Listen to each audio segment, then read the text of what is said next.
Nurse ने मेरे कान में बताया कि आपने इस बार भी बेटी जनी है। ये खबर सुनकर मेरे सर पर आसमान टूट पड़ा। दिल में ख्याल आया कि काश मेरी ये बच्ची मर जाए। हाँ, मैं सच कह रही हूँ, मेरा दिल इसलिए मैं यही चाहता था क्योंकि मुझ पर माशरे का बहुत ज़्यादा बोझ था। इतना बोझ कम जान औरत सह नहीं सकती। मैं इन हालात से फरार चाहती थी। फरार क्या था, अगर मेरी तीसरी बेटी मर जाती तो मैं अपने शौहर से मोहलत मांग लेती। तब ही मेरे कमरे का दरवाज़ा खुला और मेरे शौहर और सास तन-फन करते मेरे पास चले आए। मेरी सास बोली, बेटा बहुत बहुत मुबारक हो बहू, तुमने तीसरी बार भी बेटी ही जनी है। मैंने बहुत कहा था हम्माद को कि तलाक दे दो इस करमचली को, मगर तो तुम्हें मोहलत देना चाहता था। खैर, मैं एक बात लिख कर दे देती हूँ, अगर हम्माद तुम्हें 10 बार भी मौका दे तो तुम 10 बार बेटी जनोगी। मैं चुपचाप रहम तलब नजरों से अपने शौहर की जानिब देख रही थी, मगर इस वक्त इसके चेहरे पर बेइंतहा सफा की दर्द आई थी।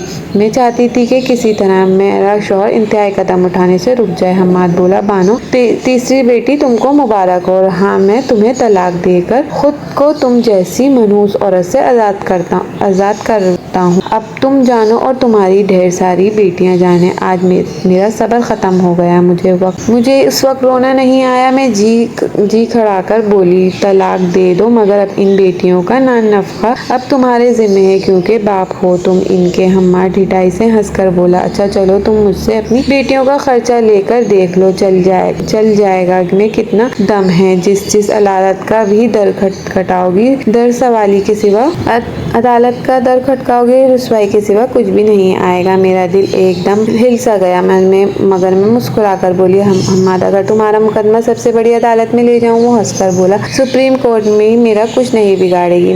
मैं बोली, हम्माद सुप्रीम कोर्ट से भी बड़ी अदालत है, वो तुम्हें तुम्हारे हर काम का पूरा सिला देगी। अगर कभी फुर्सत मिले तो कुरान को घर की सबसे ऊंची अलमारी से उतार कर पढ़ लेना, और हाँ, तर्जुमा पढ़ना मत भूलना। इस दिन तुम्हें एहसास होगा कि तुमने अपने साथ कितना बड़ा जुल्म किया है। मेरी बात सुनकर मेरी सास ने अपनी नाक से मक्खी उड़ाई थी और हम्माद गुस्से से बोला, अरे चल हट। इतना कहकर दोनों इस गुरूर के साथ बाहर निकले कि मुझे इन पर तरस आ गया। तरस आना बनता भी था क्योंकि ये रौब और ये तकब्बुर इंसान को नहीं जचता। इंसान तो अल्लाह ताला के सामने निहायत बेबस मखलूक है। अल्लाह लम्हों में इंसान को घुटनों के बल ला सकता है और मुंह के बल गिरा सकता है। वो दोनों जब चले गए तो मैं अपनी नौमौलूद बेटी को अपनी गोद में भर लिया। मैंने इसका मुंह चूम कर अपने सीने लगाकर इससे माफी मांगी थी। मैं कितनी बुरी माँ थी ना, जो कम सर लोगों के खातिर अपनी बच्ची को मरने की बद्दुआ कर रही थी। एक दिन अस्पताल में रहकर घर वापसी आ चुकी थी। घर मेरा जाती था। अब्बू मरने से पहले अपना घर मेरे नाम कर गए थे, बस इसीलिए मुझे दरबदर नहीं होना पड़ा। मेरा शौहर और सास खुद ही घर छोड़कर चले गए। मैं घर आई तो मुलाजिम ने घर को शीशे की तरह चमकाया हुआ था। वो मेरे लिए सूप बनाकर ले आया। साहिल को हम्माद ने ही मुलाजमत पर रखा था। साहिल पिछले 1 साल से हमारे घर में काम कर रहा था। वो बहुत ही अच्छा फर्माबरदार इंसान था। साहिल सूप लेकर आया तो मुझे मेरी बेटी की मुबारकबाद देकर बोला, मैडम हम्माद साहब नहीं आए। मैं तल्ख लहजे में बोली, वो अब कभी भी नहीं आएंगे क्योंकि उन्होंने तीसरी बेटी की पैदाइश पर मुझे तलाक दे दी। साहिल मेरी बात सुनकर बोला, मैडम तो फिर आपको डबल मुबारक हो। आपकी जान एक ऐसे इंसान से छूट गई जिसने आपको बच्चे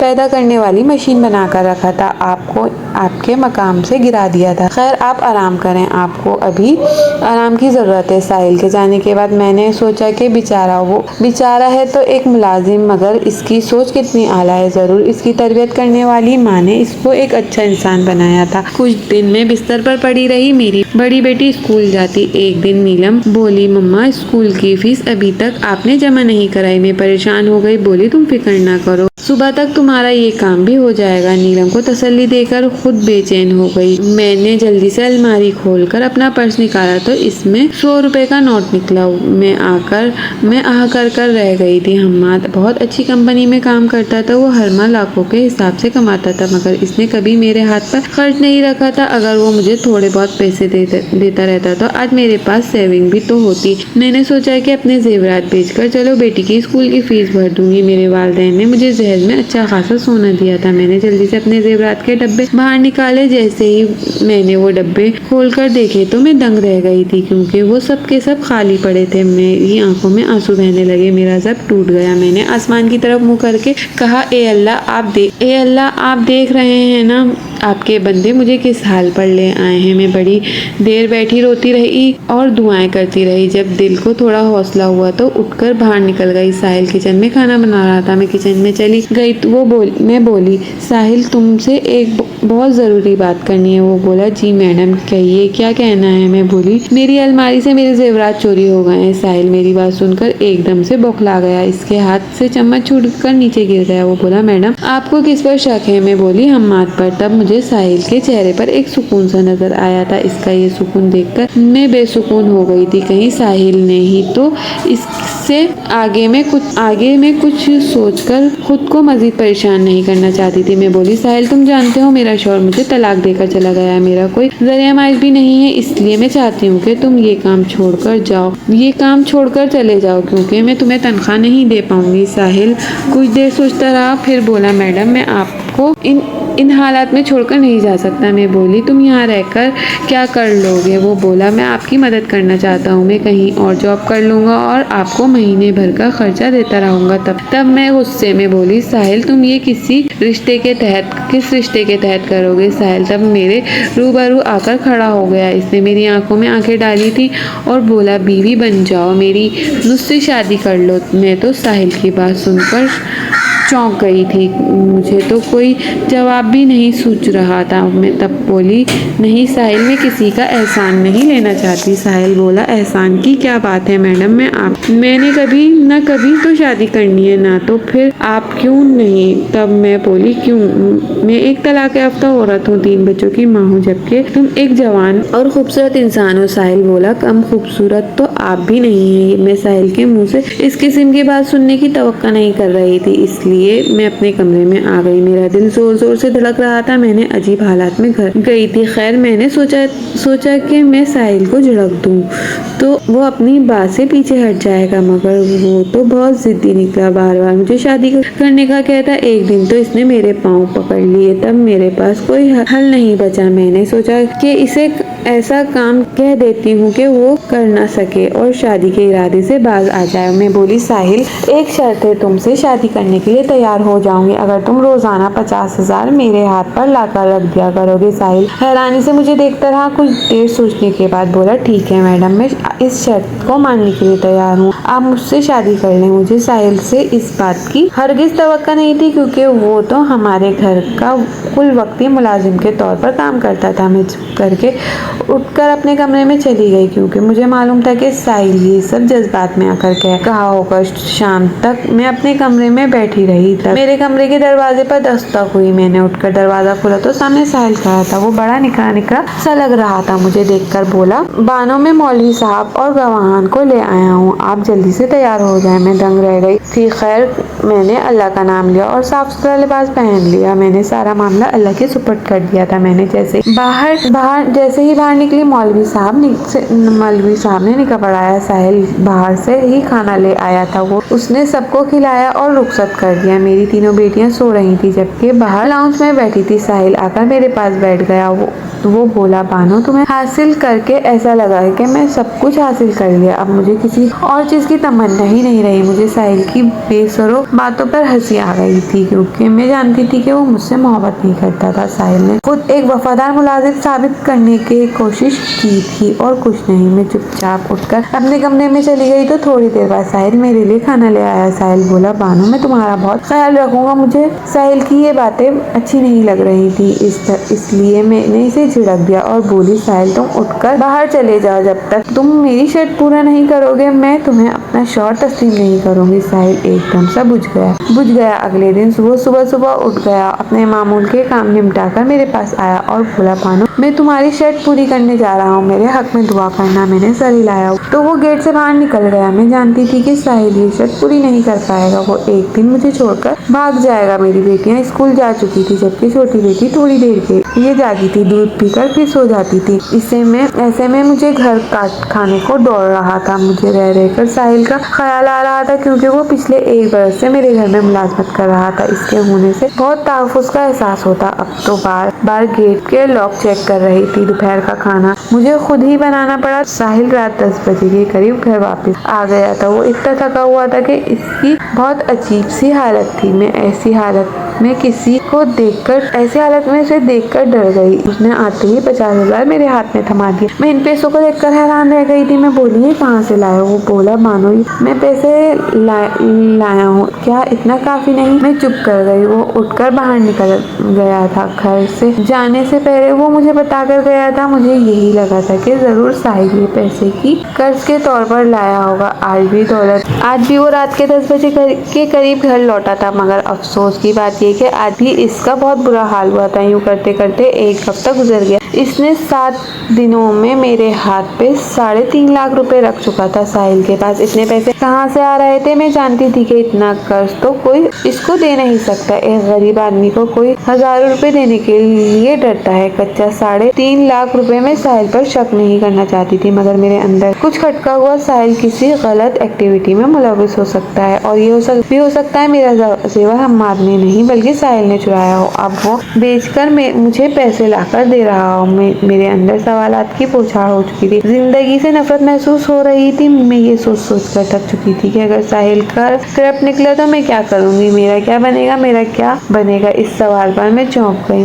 मैं ऐसा क्यों सोचती रही कि साहिल के बगैर मेरा कुछ नहीं बचेगा? इसका सब एक ही जवाब था जो मैं इसे पसंद करने लगी थी, क्योंकि इसके बहुत से जवाबात्मक थे, मगर फिलहाल इसकी असलियत जानना चाहती थी। इसलिए मैंने सोचा कि कल साहिल का पीछा करूंगी। मैं देखूंगी तो सही वो ऐसा क्या करता है। हर रोज 50,000 मेरे हाथ में लाकर थमा देता है। सुबह मैं बच्चियों को स्कूल भेजकर फारिग हो गई थी। जैसे ही मैं साहिल मुझे बताकर घर से निकला, मैं इसके पीछे चल पड़ी। आज मैंने बेनकाब होना था, इसलिए मेरा दिल बड़ी बुरी तरह धड़क रहा था। मैं घर से निकलने के बाद वो 10 मिनट तक पैदल चलता रहा, फिर बस स्टॉप पर जाकर खड़ा हो गया। वहाँ पर एक बड़ी सी काली गाड़ी आई। साहिल ने इस गाड़ी में बैठकर आगे बढ़ गया। साहिल पर्सनैलिटी ऐसी थी कि वो मुलाजिम तो बिल्कुल भी नहीं लगता था। मैंने दिल में सोचा कि ये गाड़ी साहिल के लिए अपनी होगी। वो कितना जचता ना। खैर, मैंने अपने तमाम ख्याल को झड़क दिया। एक रिक्शे को रोक कर साहिल का पीछा करने को कहा। साहिल आगे बढ़ता जा रहा था। आखिर वो एक बहुत बड़ी मल्टीनेशनल कंपनी के सामने जाकर रुक गया। वो इस बिल्डिंग में दाखिल हुआ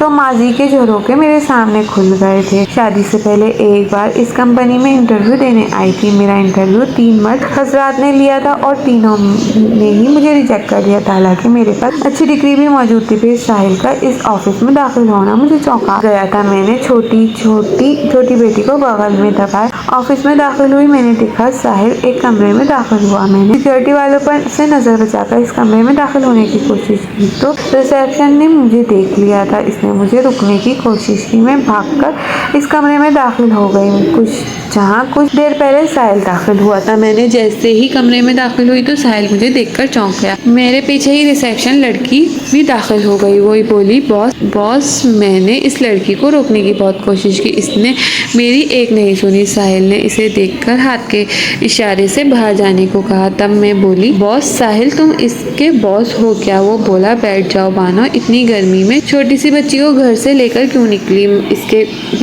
इसको पीछे सोफे पर लिटा दो। वो मुझे ऐसी हिदायत दे रहा था जैसे मेरी बेटी का सच में वही बाप हो। मैंने इसे लिटा दिया। तब मुझे इसने गिलास भरकर पानी दिया और बहुत क्रेइंग, सिर्फ हमेशा की तरह मैंने पानी नहीं पिया। मैं बोली, साहिल तुम यहाँ क्या कर रहे हो? वो मुस्कुराकर बोला, मानो तुम्हें याद नहीं, आज से 5 साल कभी तुम इस ऑफिस में इंटरव्यू देने के लिए आई थी। 3 लोगों ने तुम्हारा इंटरव्यू लिया था, मगर तुम्हें रिजेक्ट कर दिया था क्योंकि तुम्हारे पास एक्सपीरियंस नहीं था। इन 3 मर्द हजरात में मैं भी था। मुझे तुम बहुत अच्छी लगी थी। मुझे लगा था कि मुझे तुमसे पहली नज़र की मोहब्बत होगी। मैंने घर जाकर अपनी वालिदा से तुम्हारी बात की थी। उन्होंने मुझसे तुम्हारी सारी मालूमात ले ली थी क्योंकि तुम्हारे डॉक्यूमेंट्स में मालूमात मौजूद थी। अम्मी ने ये कहकर तुम्हें मुस्तरद कर दिया था कि तुम हमारे बराबर के घराने से ताल्लुक नहीं रखती। अम्मी को लगा कि तुम हमारी फैमिली में एडजस्ट नहीं होगी। मैंने सोचा कि कोई बात नहीं, तुम यहाँ हो और मैं भी वक्त आने पर अम्मी की रजामंदी कर लूँगा। यूं ही 3 माह का अरसा बीत गया। एक दिन मैंने सोचा कि तुम्हारी एक झलक देख लूँ, फिर दोबारा मैं अम्मी को मनाने की कोशिश करूँगा। मगर मुझ पर बिजली तब गिरी जब मालूम हुआ कि तुम्हारी तो शादी 1 हफ्ते पहले ही हो गई थी। कहते हैं ना कि चीज को खो देने के बाद इसकी कदर होती है। मैंने तुम्हें खो दिया था, इसलिए तुम्हारे हिजर में पागल हो गया था। हालांकि मैं तो एक बहुत ही प्रैक्टिकल इंसान था। मैंने तो कभी इस तरह की छिचोरी हरकतें नहीं की थी। मैंने अब्बू के ऑफिस में जाना छोड़ दिया, हर चीज से कट गया था। अब्बू ने मेरी हालत के पेश नज़र मुझे अंग्रेज़ा बिछा दिया। वहाँ मैंने वक्त गुजारी के लिए बहुत सी लड़कियों के साथ दोस्तियाँ की। मुझे लगा कि शायद मैं तुम्हें भूल चुका हूँ, मगर जैसे ही पाकिस्तान आया मुझे तुम फिर से याद आई। देख लूँ तो शायद तुमसे बेजार आ जाऊँ, इसलिए मैंने तुम्हारे घर में मुलाजिम के तौर पर काम शुरू कर दिया। मगर बानो, मैं तुम्हें जीतना जानता हूँ। इतना मैं तुम्हारी मोहब्बत में गिरफ्तार हूँ। तुम हसीन थी, बावकार थी। मैं जानता हूँ कि हमाद की गैर मौजूदगी में मैं इसके दोस्तों से तुम्हारी तारीफ करके तुम्हें अपनी जानिब करने की कोशिश की, मगर तुम अपने शौहर की वफादार हो। तुम्हारा ये किरदार मुझे तुम्हारा सीरियस कर दिया। मैंने वालिदा को अपनी शक्ल नहीं दिखाई थी इनकी वजह से तुम मुझसे दूर हुई थी ना, फिर तुम्हारी तलाक हो ही गई थी। मेरे कान में गारवन का खजाना आ गया था। तुमने शादी की तो तुमने अनोखी शर्त रख दी। तुमने मेरे लिए अप्पू का बिजनेस भी ज्वाइन कर लिया। फिर मुझे ये मालूम हुआ कि वो सब कुछ तुम मेरे नाम पर मुंतकिल कर चुके हैं, और मैं साहिल की बातें सुनकर हैरान रह गई। मैं तो कभी भी जान ही नहीं पाई थी, क्योंकि मुझसे इससे अशद की मोहब्बत करता था। साहिल बोला, हमाद ने तुम्हारे साथ बहुत बुरा किया। जी चाहता है मैं इसे पीट डालूं, मगर तुम्हारी खातिर चुप रहा। तुम जानती हो हमाद इस कंपनी में फ्रॉड केस में जेल में भिजवाया है। इसे 10 साल की कैद हुई है। इसकी वालिदा ने तमाम जमा पूंजी हमाद के लिए वकील करने में उजाड़ दी, मगर कोई वकील इसे सजा से ना बचा सका। अब हमाद और वालिदा एक और होम में चली गई हैं।